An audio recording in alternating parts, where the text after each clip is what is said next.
What's up? Welcome back to Nostalgia. Dave here with another week, another pod, bunch of good stuff to get into. Like usual, going to talk the Rihanna Super Bowl halftime show, new albums from Caroline Polachek, Kelela, Paramore, as well as Channing Tatum back on our lives with Magic Mike's Last Dance new film.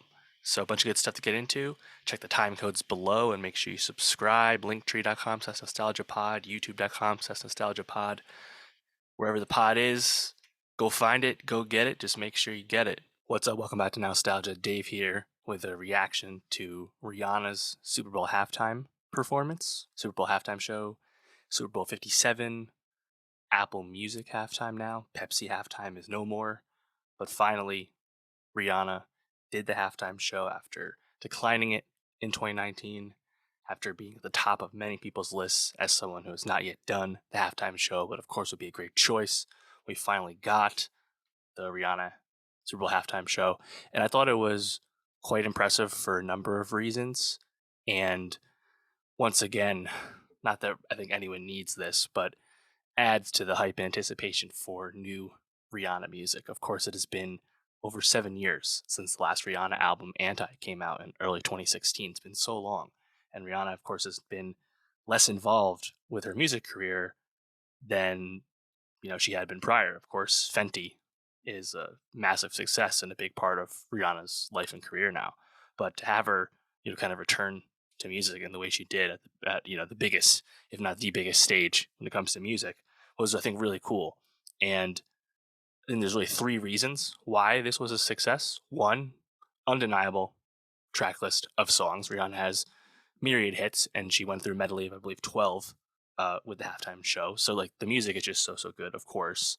And then number two would be just presentation. Like, Rihanna's presence, uh, unsurprisingly, is incredibly strong. She, of course, has always come across as someone with tremendous confidence, tremendous swag. She just always kills it whenever she's doing really anything. And that really came across with this show. I think the stage design for this halftime show was really cool with the level platforms. The Super Smash Bros. Memes were very funny, but the levitating platforms moving up and down, I think, was really cool.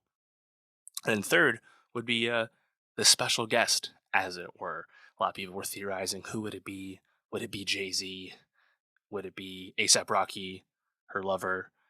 Would it be somebody else entirely? Drake, perhaps. I was never really convinced or confident that a guest would appear, just because I think a lot of the candidates don't actually really make sense to upstage or attempt to upstage Rihanna in any way. Like, I don't think Jay-Z would ever really want to do uh, that to Rihanna. If anything, Jay-Z would just do his own show separately.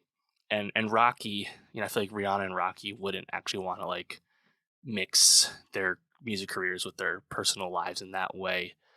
And obviously Kanye not a consideration at this time. So, and Drake, Rihanna's kind of curved Drake long ago, so not a great realistic pick either. But what was that special guest? It was actually the fact that Rihanna is pregnant with her second child with Rocky, and that was a big surprise. She was performing pregnant.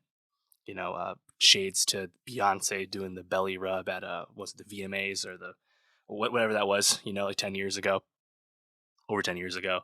But that Rihanna was able to do the halftime show, come out of the woodwork and give us music once again and smash it in the way she did, with that stage presence while being pregnant. I think that is, like, really like the icing on the cake with what makes this such a, I think, a fulfilling Super Bowl halftime show. And, I'm not, as much as I'm happy for Rihanna and Rocky as a couple, as people, I think the fact that they're having another kid so soon doesn't feel like was it R9, the upcoming album post Anti, doesn't feel like R9 is anywhere close. Unfortunately, we will continue to wait with bated breath, but this almost felt like, if anything, like it wasn't like an announcement of Rihanna's back. Rihanna's got new music on the way, which is maybe how some people felt when this halftime show was announced. And that's not really what it was. This is more like Rihanna, like,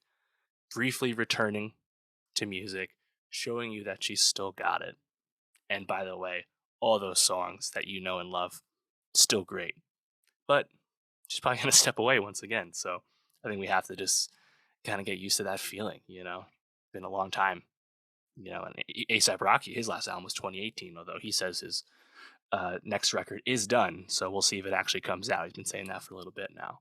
But yeah, I think my favorite aspect of like the actual like performance itself, like the actual music, like I think just go kind of whipping through that medley was a lot of fun. I think a lot of people were saying like afterwards, like all the songs that didn't get picked because Rihanna has so many hits. No, please don't stop the music, no Disturbia, no Palm to Replay, etc. I think that's okay though because like the songs you did get, like, do you have any beef with any of these tracks? Like I think the opener, "Bitch Better Have My Money," that was a probably a less conventional choice than people would have expected, especially if you look at like the betting markets on like what that was going to be.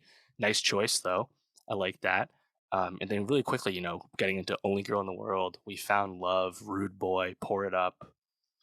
I would have loved more anti songs, to be honest. I mean, you get "Work," of course, the biggest hit from that record, and I believe some of "Kiss It Better" was part of the Rude Boy melody, but "More Kiss It Better" or "Needed Me" or something, like there are better tracks on Anti than "Work," but of course "Work" is the big hit, so not surprising that that was the selection. Love hearing the "Wild Thoughts" feature. That's, until we got the Black Panther 2 song that just came out. I believe the "Wild Thoughts" feature was like the last like significant Rihanna work we had got. It's been so long again. The biggest surprise musically was Rihanna doing "All the Lights," her chorus on, of course, the Kanye smash, to kind of repurpose a Kanye song as your own. Really cool. And that was the biggest moment musically, I think, to me, just for the unexpectedness. And then at the end, "Run This Town" and "Umbrella," I was like, Jay-Z's coming, here's the chance. But no. And then ending with "Diamonds." You know, nice, nice selection of songs, I'd say overall. I would have loved, I think, "Disturbia." Of all the songs that weren't picked, "Disturbia," I think, would have hit. But truthfully, she doesn't, just looking at these selections, she didn't really lean too deep into like the, first few albums. Rihanna, it's more about the 2010s work that she picked. So, you know, what's next for Rihanna? Like I said, I think it's going to be a while. You literally had a Fenty reference in this performance, which I think was really funny, where she like, does some powder briefly in between songs, in between stage movements. Thought that was pretty funny. But yeah, I think with Rihanna off the board, she had been a very popular selection for like who should do the next Super Bowl. Rihanna, but she never do it. She did it. So who's next, right? Like there's a few obvious big names, including someone who's rumored to be the 2023 halftime show, but that turned out not to be true. Of course, that'd be Taylor Swift. You got to figure Taylor Swift and Adele at one point will both do this show. After that, though, I'm not really sure who has the gravitas and large profile to do this. I mean, I'm sure Drake could pull it off, but overall, I'm pretty happy with how it's gone. You think about the 2020s, the halftime show has gone really well. J Lo and Shakira, The Weeknd, Dr. Dre and Friends, and now Rihanna. Like, really can't have too many complaints about how it's been going. And the pressure's on the NFL and now Apple Music to keep this momentum going. So let me know in the comments below, who do you want to see do the Super Bowl halftime show? Did you want to see a guest with Rihanna that we didn't get? Who would that have been? Let me know. And for more music, subscribe, and I'll see you next time. What's up? Welcome back to Nostalgia. Dave here with a review of Caroline Polachek's second album, Desire, I Want to Turn Into You. So Caroline Polachek, I think, has been someone who I know I have been eagerly anticipating this next record, the second solo album from Caroline. She, of course, has an indie band past, but her album in 2019, Pang, kind of like reestablished her as a soloist in the pop space. And So Hot You're Hurting My Feelings off that first record became a bit of a TikTok hit. Not a massive song by any means, but Caroline Polachek's, I think, profile definitely risen to the point where I was curious to see what would be next. She had the feature on Charlie XCX's album last year on New Shapes, went on tour with Dua Lipa, definitely a rising artist. And what would be her follow up, with, all these eyes on her, or the most eyes she's ever had on her, right? And we get this new album, Desire, and I think it is kind of in line with expectations in the sense that Caroline Polachek is definitely like the pop auteur, alternative pop type of artist. That doesn't necessarily mean she's like super like weird and out there. It's not like she's going down the hyper pop lane. She's not Charlie. Let's just be upfront about that. But 11 of the 12 songs of Desire are produced by Harl, who's from the PC Music camp. Of course, PC Music very closely aligned with Charlie, so you kind of understand why they're in similar circles, perhaps why they previously collaborated before. It does make some sense. And I think this record, the thing that disappointed me, at least a little bit about it, is the fact that it's had such a long rollout. We've heard like a third of these songs already as singles. I mean, the oldest song on this, Bunny is a Rider, came out in 2021. you know, Billions came out in 2022. I think those happen to be two of, if not the best songs off Desire, and they're both incredibly old, which is a bit of I guess, a soft disappointment, when it comes to evaluating the music, because the songs you like, the ones you already know the best. But I think what's cool about Carolyn as an artist is, especially on this record, is she does dabble a bit in different genres. I think vocally, it's not so much that she's like a wow you with vocal strength type of artist, but she is an interesting vocalist in terms of how she goes about her singing, and I think kind of matching that with this production. But it stands out more on some songs than others. And I think that really goes to that like genre selection, genre choice that she does. Like right off the bat, opening the album up with "Welcome to My Island," a song that has been out. Um, that's a song it's a bit funny because she's almost like pseudo rapping in the second half of the track, which is not something I would have expected. But overall, I like the track. Um, Bunny is a Rider, as I mentioned, old song at this point, but that is a bop. That has a really propulsive bass. I think that is a great track, and probably one of my favorite Caroline Polachek songs. Is like straight up, love that one. You know, keep it going here. Sunset has got a lot of attention. I think it kind of gives you that island vibes, almost like a flamenco inspired song. I've seen a bit of a mixed reception to that in terms of like how effective that is as like a flamenco nod, a flamenco pastiche. But I think it's pretty good. Like the Caroline Polachek like falsetto vocals, like that's usually how she does things with falsetto. That seems to I think really land on that style of production. So I enjoyed that one. Uh,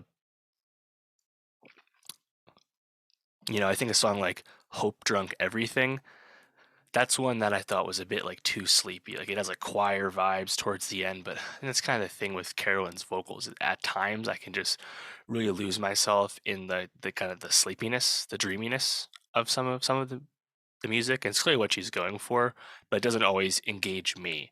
Later on, a song like Smoke, though, that has a really signature, significant like drum line throughout, and the performance from Carolyn is like very energetic. So that's kind of like the Carolyn that I like the most.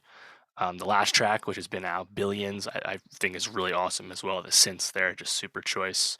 So yeah, I think like overall, interesting artist. She's pushed back on the Caroline Polachek is this generation's Kate Bush comparison. She's not a fan of those thoughts, but I do understand where they come from. And in terms of like alternative like pop artists, I do think she's still honing in on what that sonic identity as a soloist is. Not that it's not uh, there in some respects, but I just think that her music is a bit up and down to me, or almost production dependent to me. So I would love to continue to hear more and see more of that artistic growth. She's clearly a very intentional artist in I think her songwriting, which is probably the most consistent thing about, Desire as an album and Paying for that matter. So I'll be keeping my eye on what's next. And I know she's going on tour. I'm thinking about going to that. So let me know what you thought about Caroline Polachek's new album, Desire. Did you like it? Was it a slight disappointment? What were you thinking? And for more pop music, more music reviews, subscribe and I'll see you next time. What's up? Welcome back to Nostalgia. Dave here with a review of Kelela's second album, Raven. It's been 5.5 years since Kelela's debut album, Take Me Apart, came out in 2017, an album I liked a lot. That was an album, Kelela as an artist really came out of nowhere for me in 2017, but I was really a huge fan of that record. The song Let Me Know, in particular, one of my favorite songs of 2017. I actually was able to catch Kelela at Governor's Ball in 2018, see her perform, which was really cool as well. But it's been a long time to this point, till getting Raven. Obviously, the pandemic's a part of that, but still, long wait. And I think I was very excited about this record. It's not that Take Me Apart was a huge album by any means. Clay was definitely a more underground, less populist R&B artist. But I think for those who know, they're really excited for what would be next from her. And I think Raven definitely is that. I think Clayla as an artist, I think is just really stands out for this unique brand of R&B music. Really, giving you kind of multi-layered production and kind of molding that R&B genre that we associate uh, with so many female artists these days, but taking that R&B genre and molding it into electronic production and club production and all kinds of stuff, and giving you, I think, rewarding music that is worth revisiting for its multi-layered nature, and just in general, it's just very engaging stuff. And Raven, honestly, I would say is more of that. I think if anything, Kelela has leaned into the electronic side of the production for her R&B, brand even further. And that is very evident. She's worked with there's numerous electronic producers all over the credits for Raven. You think of a song like Contact, that really stands out to me just for these looping club beats, but they're still like subtle. It's like doesn't beat you over the head with it, but it's definitely a club vibe. A song like Raven, the title track, that second half of that song is super groovy, but it's like drum and bass music. Uh, I just kind of love the propulsion that you get from this. It's I think it's really really exciting. Um, on the Run, perhaps my favorite song of all. I believe this was a single. Man, the beat on this is just incredibly catchy, and that hook, in particular, the Kelela hook, the performance of that hook, is spectacular. I really love that. Um, and yeah, I think Sorbet, another song I like. I really love the way that song builds over the progression of the track. But yeah, I think it's overall just album that I certainly need to spend more time with to fully appreciate. And I think that's obviously so exciting when you get music that has a lot going on and really warrants kind of digging in the crates and understanding what were those musical influences and what was Clayla going for as an artist. I think R&B music, specifically female R&B music, is a vast field these days. Looking no farther than SZA, of course, hitting number one for like 8 weeks or whatever, the biggest, longest running number one from a female artist since Taylor Swift's Folklore. R&B is hot up and down, and women run R&B, no question. But that also leaves room for someone who's not going to be as famous or as on the charts as some of her peers. And that, of course, would be someone like Kelela. So definitely would recommend Kelela as an artist just broadly, as well as Raven as Alan specifically. But leave a comment, let me know what you think of this record. How are you feeling about Kelela's status in R&B music? And for more music reviews, more R&B reviews, subscribe, and I'll see you next time. And now let's move on to Paramore's sixth album, This Is Why. What's up? Welcome back to Nostalgia. Dave here with a review of Paramore's sixth album, This Is Why. Man, Paramore feels like they never really went away since the last album dropped. That'd be 2017's After Laughter. Been a long wait when you think about it that way. I think a big part of this is Hayley Williams, of course, the star, the lead vocalist of Paramore. Hayley Williams dropped some solo albums recently, 2 of them to be exact. And also, I think Paramore just kind of really become a touch point for some rising artists the past few years. Look no further than, of course, Olivia Rodrigo's song Good For You, which took so much inspiration from Paramore's signature song Misery Business that Paramore eventually became credited writers on said track, but also even other artists like Willow Smith, for example. This kind of brand of 2000s pop punk has lived on with the next generation and is cited as a musical influence, which is super cool. Which, of course, is funny because if you think about Paramore, they are not afraid and in fact are really excited to shift their sound and I believe to use their own words, not be a nostalgia band, which I think is really cool. After Laughter, of course, substituted out pop punk for synth pop, which I think was really effective. Of course, a song like Hard Times, incredibly catchy. But now Paramore's kind of back closer to their roots, but it's almost more of an alternative rock direction, which I think is pretty interesting.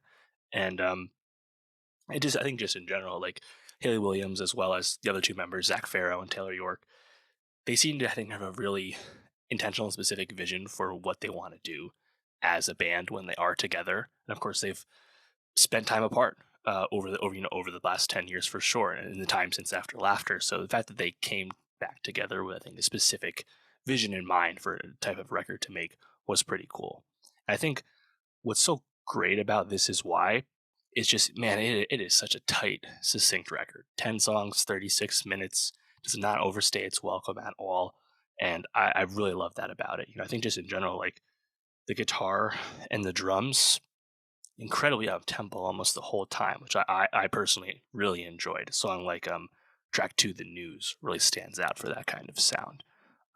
This Is Why, the title track, track one, that that is probably one of the most alternative tracks on the record, but just a jam. Just love it, just a banger. It's good stuff. I think was it make sure I pronounce this one right. C'est comme ça, track four. I've seen some feedback on that track that it's almost like a bit over the top, a bit overly indebted to those kind of musical influences that they've been citing, like Block Party, for example, as a reference point. But I don't know. I thought that was pretty fun. I think a big part of that is just Haley Williams as a vocalist has always come across as someone with a big personality that comes across in her vocals, and that's not doesn't distract from the fact that Haley is a tremendous singer. I still to this day can reflect well on, I believe it's a Grammys YouTube video from 2013 where Paramore does Misery Business acoustic and acapella, sorry, acoustic, and you just hear Haley's like pure singing on that song, and she's incredibly talented, and you hear that again all over this record. So I think even like a song like "C'est comme ça" might be like a little corny, I guess you could say. Like Haley's so fun on it that I can't help but like it. It kind of reminds me of some of the stuff on her solo records that we've gotten the past few years. Um, yeah, I think the last track, "Thick Skull," really stood out to me as well. But like I said, just generally, like there wasn't really a song I disliked on this record, which I think speaks to the tightness and then the specific vision that Paramore was giving you on this. Me personally, I probably like After Laughter more just because I love that more like poppy direction. But I think hats off to them for continuing to want to reinvent themselves as they enter their third decade as a band. Like, I think that's so beyond impressive. And would anyone have blamed them if Paramore went back to the pop punk well, given how in the zeitgeist that has been in broader pop music the past, 2, 3 years? I don't think anyone would have blamed that for all. But the fact that they didn't take that route and decided to put a new spin on what they do, and shocker, it's still good, even though it's something they haven't really done before. And again, hats off to them. So yeah, let me know, what did you think of Paramore's new record? Are you happy with this new direction? What's your favorite song on it? And for more music reviews, subscribe, and I'll see you next time. Now let's move on to the Belgian film, which is Oscar nominated, Close. What's up? Welcome back to Nostalgia. Dave here with a review of Close, the Belgian film from Lucas Dont, directed by Dont, co-written by Dont, his first film since his debut, Girl, from 2018. This is a film that was the Belgian submission for the Best International Feature Film Oscar, and was in fact one of those 5 nominees up there to potentially win at the Oscars next month. And this is a movie that won some festival prizes, after premiering at Cannes last year. And I had heard a lot of good things about Close. I've been waiting for it to come out. It only just recently got a limited release going over in the US, after that Oscar nomination. So I'd been interested in seeing what this was about, obviously. And I will spoil it in a second, but I'll just start off by saying I like the film. It is a challenging watch for sure. If you know anything about what the movie is got going on, it is heavier subject matter, so keep that in mind. But I think it is a really strong movie, and perhaps most impressive for the acting performances of its lead, Eden Dombrijn, who plays Leo, a 13-year-old kid. Very impressive to see a child actor carry a film as well. as Eden did. Yeah, that's certainly no given. So the acting is tremendous, but also just I think the subtlety of Dunk's screenplay and direction. Like it's a movie with some really heavy themes, and in the hands of someone else could be incredibly heavy-handed. But it is actually impressive with how understated this movie is, both in its messaging and how it handles the kind of inciting incidents and conflicts that really drive the plot and message of this film. So I just say, if you can handle heavier stuff, I'd absolutely recommend Close. It'll be, I think, hard for a lot of people to see, at least in the United States, but it'll hit VOD, in due time. So keep an eye out for that. I'm going to spoil Close now. So again, check those time codes, come back when you've seen the movie, or if you want to get spoiled, here we go. So Close is a movie about two young boys, 13-year-old boys in Belgium. As I said, Eden Dumbrine plays Leo, and his best friend, Remy, is played by Gustave de Whaley. And these are, two really close friends who are about to enter high school. They live in like a small rural town in Belgium, and they spend time together on the farm that Leo's family works on, like a flower farm harvesting. They go to school together, they hang out together, and they've become like incredibly close, as the movie might suggest, in this lead up to going off to their new school. And it's kind of like an unspoken relationship, kinship that even like the parents of both boys don't really speak on, but they have a really intimate relationship. And once Leo and Remy get to their new school, they start to encounter some comments from other boys, other kids at school, kind of pointing out that they're almost like coupled up. They get asked by some girls like, what's going on? Are you guys together? And because these boys are so young, it's not something that they certainly not discussed it themselves. It's not really something they've perhaps even thought about, or like it's a phenomenon that they fully understand. I think that's what's really impressive about Close as a film, is that it's handling, like uh, same-sex relationship, but just intimacy broadly in general with between men or young boys. It's handling that with the grace required of something with this happening with people so young, because people this young can't really express how they're feeling about something like this. They barely understand what they're feeling, let alone how society unfortunately might view that, right? I think that's what's really cool about this film, because that premise, that presentation, I think is really intelligent. Uh, but moving on there, Leo, whether it's subconscious or not, seems to almost be giving in to some uh, homophobia in a sense he's encountering, and starts to push Remy aside a little bit. Where openly says that they're not like together, whereas Remy hasn't really spoken on the matter. You can tell that they are not in sync the way they once were. Leo starts to hang out with some other boys, starts biking to school with somebody else, joins the hockey team as a hobby, and doesn't include Remy in that pursuit. And Remy gets really upset about Leo effectively kind of pushing him away.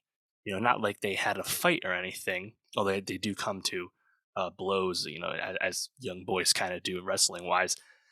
They haven't really they didn't really talked about it. Leo just kind of pushed him away and started socializing with other people, and it's a messy situation. And as you can imagine, for two pubescent boys trying to think about how they feel about themselves, their friendship, or whatever that relationship may be, and how they find themselves in the world. And then, not soon after, the inciting incident of this movie happens. Again, spoilers to come. Remy kills himself at home in the bathroom, and Close doesn't really doesn't show that. Again, like the restraint that Close as a brings as a movie is the fact that how it tells you that kind of stuff is, I think, done well, and it really shifts from a movie about how young people might view themselves in the world to a movie about grief and being able to process that grief and move forward, especially when you feel some culpability in what has happened. And Leo really struggles to repress, or he attempts to repress his emotions and his guilt that he feels he believes he is responsible for pushing Remy to kill himself. And Leo strikes up a relationship of sorts with Remy's mother, and they are both kind of having this grief in obviously very different ways. And I think the movie, the ending was not my favorite. Not that I disliked the ending, but I think it's almost a little too neat. Whereas I thought everything else leading up from Close, it was really, I think, handled really deftly. Whereas I guess they try and put a decent enough bow on it in terms of like shared grief and finding a way to, move on and move forward. It's a complicated film, but I think more than anything, I really appreciate how this movie handled, I think, social pressures in a really, I think, honest and realistic way, which is no small feat. And I just think that those dynamics are handled really well. And again, shout out the child acting, because if it didn't work as well as it does in the movie, probably doesn't work as well as it does. So even if I didn't love the way it ended, I think it's a very intelligent film. Really, again, really heavy movie, but I think definitely worth people's time. Definitely makes you think. And I don't expect it to win the Oscar. All Quiet on the Western Front was nominated for Best Picture. It is assuredly going to win Best International Feature Film. But Close is certainly a very just nominee in that category. Um, and if it did somehow win, I would welcome it. I think it's a worthy winner for sure. So, have you seen Close? Let me know what you thought of this movie. Again, there's a lot going on, a lot of difficult things going on in the movie. But how did you like it? And for more movie reviews, Oscars talk, subscribe, and I'll see you next time. And let's conclude with Magic Mike's Last Dance, the third Magic Mike film starring Channing Tatum. What's up? Welcome back to Nostalgia. Dave here with review of Magic Mike's Last Dance, the third Magic Mike film starring Channing Tatum, Steven Soderbergh, back in the director chair. This film just came out in theaters last week. It was originally pegged to be an HBO Max release, but of course, the changes over at Warner Brothers Discovery has led this movie to come out in the theaters, although didn't get as big a release as it deserved, in my opinion.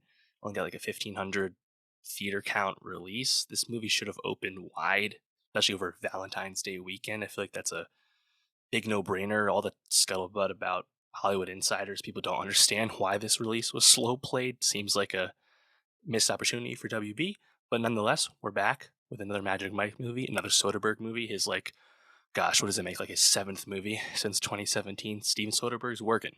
We know he's busy, and we like that about him for sure. But yeah, Channing Tatum, man, I'm just so happy he's back. Last year he made Dog in The Lost City. Now he's back as Magic Mike, back as Mike Lane, and Channing Tatum to me is just pure box office. He is a star, if ever there was one. I just think he's so likable and so charming as a screen presence, and I really do love him as Mike Lane, as the titular Magic Mike.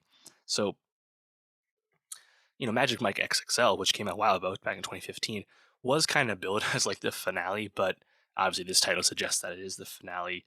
A movie where Mike Lane has aged once again. Some of his business pursuits in the past series have concluded or failed, as you could say. And next thing you know, Mike finds himself directing a stage production, not really being one of the guys, one of the strippers anymore, right? The Kings of Tampa, who we came to know in the first two movies, Joe Manganiello and Matt Bomer and friends. Those guys are not in Magic Mike's Last Dance, except for a brief like Zoom cameo, which was a choice for sure. I don't know if it was a great choice, because we do meet a bunch of other dancers, really talented guys doing dancing and choreography in the back half of Magic Mike's Last Dance. But those guys, we don't know them the way we know the Kings of Tampa characters. So really all of the dramatic storytelling falls on just Mike this time, as well as, of course, a new character, Maxandra, played by Salma Hayek. And Salma Hayek's character, Max, she meets Channing Tatum and kind of brings him in to direct this stage play at a theater that she owns as a wealthy woman, as a way to kind of get back at her uh, estranged husband who cheated on her, but also as a way to perhaps express herself and feel fulfilled in what she's doing. So it's kind of an interesting premise that's very different from the first two Magic Mike movies. Um, it is kind of a cool presence, but in the sense it's trying to split the difference between like two classic like story or filmmaking tropes, right? It's like let's make the thing, make the show, make the movie. Let's get the thing done on time, right? Let's make this stage show happen. And it's also trying to be like a romantic comedy at the same time, where Mike and Max Sandra have this on again, off again thing as they're working together.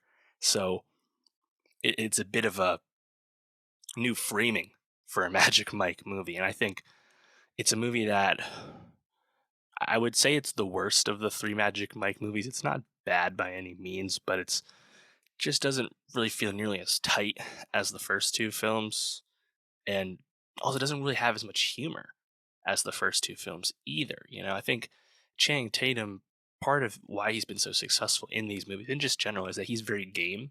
He's very open to the fact that he's a very handsome, jacked man, and he doesn't is not afraid to laugh about that. Maybe perhaps laugh about himself, right?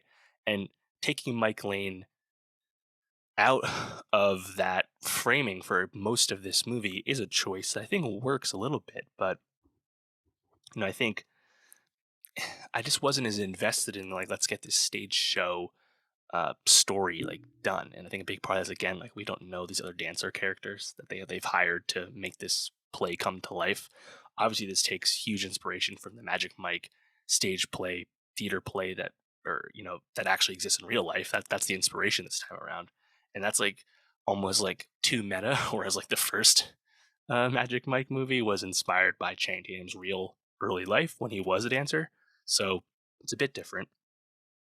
I think in this movie's favor, you have I think Salma Hayek really committed as Max. I think she's really fun, and I do like their dynamic. Just like Salma Hayek bossing around Mike Lane is really really fun, and it's also a bit of a step up from some of the female actors we've had throughout the series. Like apart from like Olivia Munn, it's been a bit more of a mixed bag. Jada Pinkett Smith was really good in Magic Mike XL, but this is like the most fully fleshed out and developed female character in this series to date, which is I think is really good.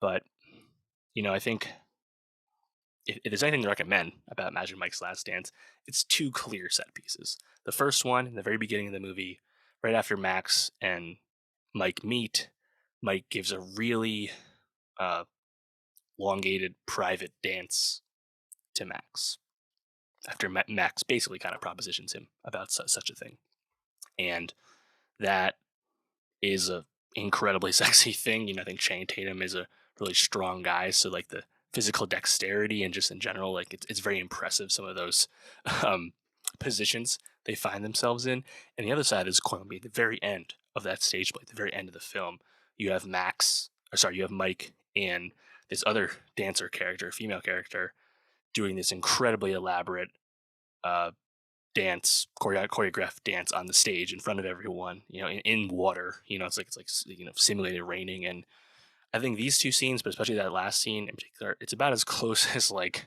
a sex scene can be to it being a sex scene without the actual nudity. Like it is incredibly sensual shit. It is incredibly physical, and that is I think worth the price of admission was those two scenes. Like incredibly, incredibly good shit, incredibly sexy. I think that is why you go to watch Magic Mike, right? It's stuff like that. So those scenes are good, and very early on in the movie, there's a callback to the first film where Mike meets a woman who he previously gave a dance to at that ill-fated sorority party in the first film. Like that was a hilarious callback.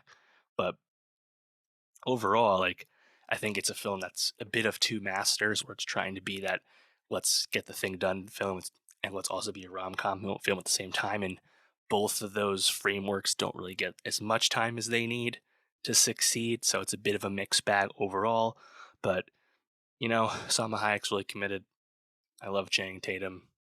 I still think he's incredibly charming as Mike Lane third time around. So I think that's enough that's at least worth a watch if you're interested in it, but just know going in that it's a bit messier than the past two films. Now, maybe in a few more years, they make another one of these. I wouldn't be shocked.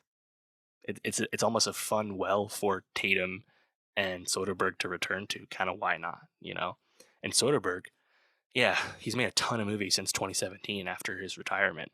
Have any of these movies been truly amazing, truly excellent? No, but none of them have been bad at all. I think I've liked all of them. They've all been good. They've all been fun. I think it's pretty cool that he works as fast as he does, and the quality really doesn't dip at all. He's not making an Aaron Brockovich, he's not making Ocean's 11 right now, but he's making a lot of fun, interesting stuff, genre stuff. He's working with good actors, and his next show is going to be an HBO Max series. So, normally I would say I like my movie directors to make movies, but he's made so many movies lately. I think he's allowed to make a show if he wants.